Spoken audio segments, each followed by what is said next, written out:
Hallelujah, praise the Lord. You're most welcome to the covenant of the day. இந்த காலை வேளையிலே உங்களை இயேசுவின் நாமத்திலே வாழ்த்தி இந்த உடன்படிக்கை தியானத்திற்கு வரவேற்கிறேன். And very good morning. நல்லா இருக்கீங்களா? கர்த்தர் நிச்சயம் உங்களுக்கு போதுமானவராக இருப்பார். இந்த ஒரு வாரம் திங்களிலிருந்து வியாழன் வரை ஒவ்வொரு மாலை 8 மணிக்கு ஆனிவர்சரி தேங்க்ஸ்கிவிங் சர்வீஸ் இருக்குது. வாங்க, நிச்சயம் உங்களுக்கும் குடும்பத்துக்கும் ஆசீர்வாதமாக இருக்கும். வெள்ளிக்கிழமை 8 மணிக்கு இல்லை, 10 மணிக்கு, ராத்திரி 10 மணிக்கு இந்த ஆனிவர்சரியுடைய ஈவ் ஆராதனை, தேங்க்ஸ்கிவிங் ஆராதனையாக இருக்கும். வாங்க, நிச்சயமாக ஆண்டவர் பெரிய காரியங்களை செய்வார். சரி, இன்றைக்கான வசனத்தை பார்ப்போம். 1 Corinthians chapter 8 verse 6. 1 Corinthians 8ஆம் அதிகாரம் 6வது வசனம். ஆவியார் என்ன சொல்கிறான்னு பார்ப்போங்களா?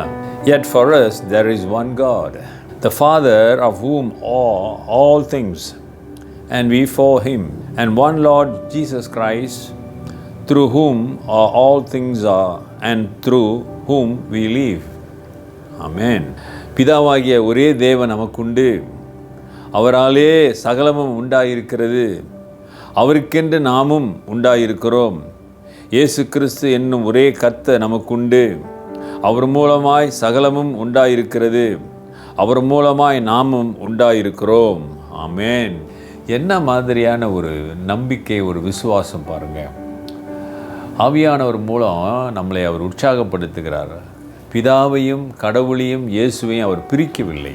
பிரித்து நிறைய பேர் பார்க்குறாங்க. பிரித்து பார்க்கறதுனால கடவுளுடைய இயேசுவோட இறைத்தன்மையை குறைத்து விடுகிறார்கள். ஆமாம் தானே? இவர் என்ன செய்கிறாரு? பிரிக்கிறாரு. அந்த பிரித்தில் ஒன்றாக காட்டுறாரு. பிதா தேவன் ஒருவர் நமக்குண்டு, ஒரே கர்த்தர் நமக்குண்டு. கர்த்தர் என்றால் ரட்சகர், மீட்பர். Christ means saviour and redeemer. அவர் நம்ம மீட்கிறவர். இயேசு ஒருவர் தான் நம்ம மீட்க முடியும். பிதா தேவன், ஆனால் நமக்கு ரட்சிப்பு கொடுக்கிறவர் கிறிஸ்து இந்த உலகத்துக்கு. இதை நீங்கள் புரிந்து கொள்ள வேண்டும். அவர் சொல்லிட்டு சொல்றாரு, எல்லா சகலமும் பிதாவால உண்டாயிருக்கிறது உண்மை. அதே போல கர்த்தர் மூலமாய் சகலம் உண்டாயிருக்கிறது, நாமும் அவர் மூலமாய் உண்டாயிருக்கிறோம். ஹல்லேலூயா. கொஞ்சம் கவனிச்சு யோசிச்சு படித்து தியானிப்போம். ஆனால் நிச்சயம் ஆவியானவர் உங்களோடு பேசுவார். உன்னை ஆண்டவர் தெரிந்து கொண்டார். நீர் அவருடைய பிள்ளை. அவர் உன்னை உண்டாக்கி இருக்கிறார். அவர் ஏன் உன்னை உண்டாக்குனார் தெரியுமா? உன்னை அவருடைய பிள்ளையாக இந்த உலகத்திலே சாட்சியா நிறுத்துவதற்குத்தான். அதை நீ முதல் அறிந்து கொள்ள வேண்டும். ஹல்லேலூயா. whom we live. ஹல்லேலூயா. நாம் வாழ்வது அவர்னாலே. அவர் நம்மை தெரிந்து கொண்டார். ஆகவே நாம் வாழ்வது அவராலே. அவராலே நமக்கு ரட்சிப்பு உண்டு. அருமையான சகோதரனே, சகோதரியே, இந்த காலை வேளையிலே ஆண்டவர் உரிமையோடு அவர் சொல்லுகிறார், எல்லாம் என் மூலம்தான் வந்தது. அதை விசுவாசி, அதை நம்பு. சோர்ந்து போகாதீங்க.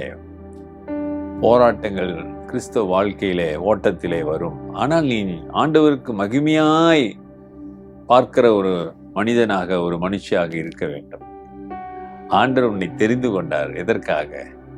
உன் மூலம் அவர் வெளிப்பட, உன் மூலம் ஆண்டவருடைய நாமம் மகிமைப்பட.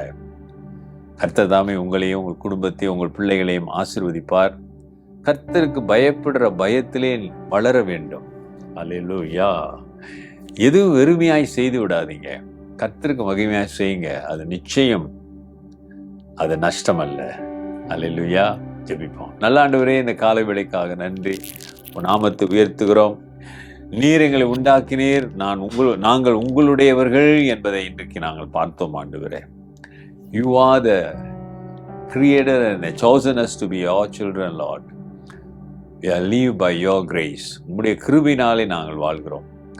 இன்றைக்கும் ஒப்பு கொடுக்கிற பிள்ளைகள் மீது உம்முடைய வல்லமை பாய்ந்து செல்லட்டும். ஆசீர்வதிங்க. இயேசுவின் நாமத்தில் பிதாவே, ஆமென். நமது ஆண்டவராகிய இயேசுவுடைய கிருபை, பிதாவின் அன்பு, பரிசுத்தாவின் ஐக்கியம் உங்களோடு உங்களை ஆசீர்வதித்து காப்பதாக. என் ஆத்மாவே கர்த்தரை ஸ்தோத்திரி, என் முழு உள்ளமே அவர் பரிசுத்த நாமத்தை ஸ்தோத்திரி. என் ஆத்மாவே கர்த்தரை ஸ்தோத்திரி, அவர் செய்த சகல உபகாரங்களை மறவாதே. ஆமென், ஆமென். Dear brother and sister, சகோதரனே, சகோதரியே, ஆண்டவர் உன்னை நேசிக்கிறாரு. உன்னை அவர்தான் உருவாக்கினாராம். ஆகவே அவரை சார்ந்து எல்லாவற்றையும் செய்ய உன்னை ஒப்புக்கொடு. Take care and God bless.